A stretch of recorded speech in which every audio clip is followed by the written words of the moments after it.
Welcome to The Explainer. Today, we're diving into something that feels really personal for a whole generation, and it's all based on the book, The Inheritance Economy. We're asking, why does true adulthood, that feeling of actually being independent, feel so out of reach? So let's just get right to it with a question that I think hits home for a lot of people. Why, at 30, is it still so hard to leave your parents' house? And look, this isn't about people being lazy or lacking ambition, not at all. The thing is, the rules of the game have totally changed, pushing that goal of financial independence way, way further down the road. Okay, you probably remember this classic scene from the show Girls, right? It's back in 2012, and the main character, Hannah, is just completely blindsided when her parents tell her they're cutting her off financially. And this is two full years after she graduated college. Her excuse? I'm busy pursuing myself. It was hilarious, but it also perfectly captured this brand new thing that was happening. It was this moment where the expectations of a whole generation just slammed right into the reality their parents were living in. And yeah, this wasn't just some passing trend. It actually has a name, and it points to this huge fundamental shift in what it even means to grow up. We are talking about the rise of the perpetual kidult. And we're not just talking about, a few extra years of fun before you have to settle down. No, researchers have actually identified a whole new, distinct phase of life. They call it kidulthood, and it can stretch from age 18 all the way to 35. Think about that. That old idea of becoming an adult at 21, it's been completely thrown out the window. Now it's more like 30 or even later. Okay, so if the timeline has changed this much, it kind of makes you wonder, right? What did that old path to adulthood even look like? And the big question is, why doesn't that old map seem to work for millennials and the generations coming up behind them? Well, for most of the 20th century, the roadmap was super clear. It was almost like a checklist. You followed these 5 key steps, and usually in this exact order. You finish your education, you leave home, you get financially stable, you get married, and then you have kids. Boom, boom, boom. It was predictable, everyone knew the drill. But for millennials, that clear roadmap is basically gone.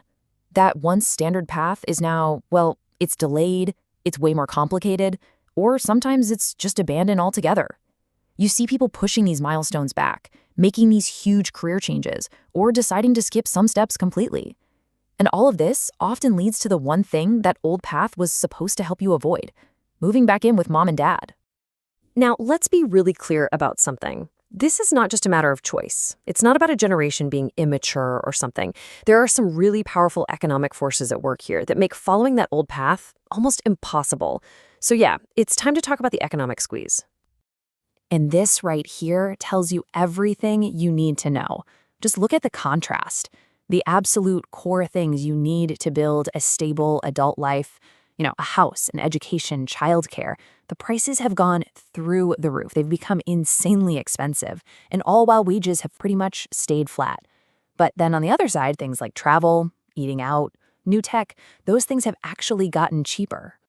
And that is why you always hear millennials being called the experience generation.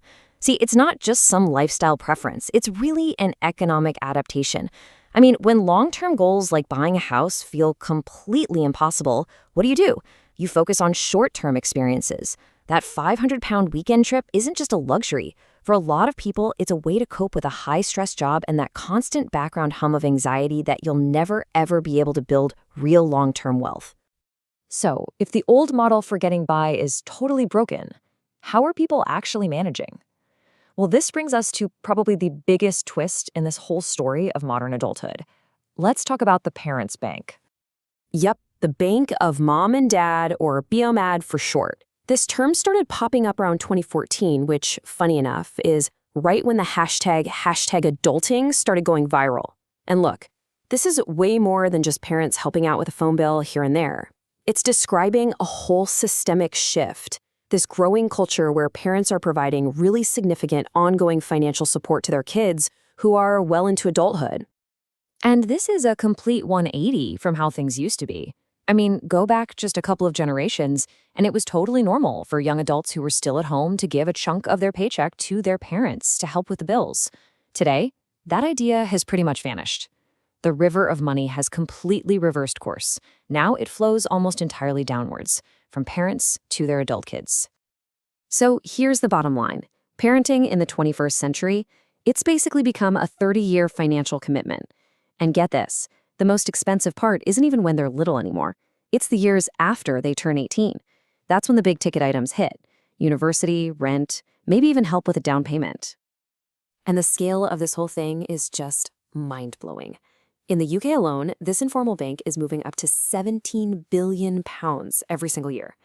And one study found something truly staggering.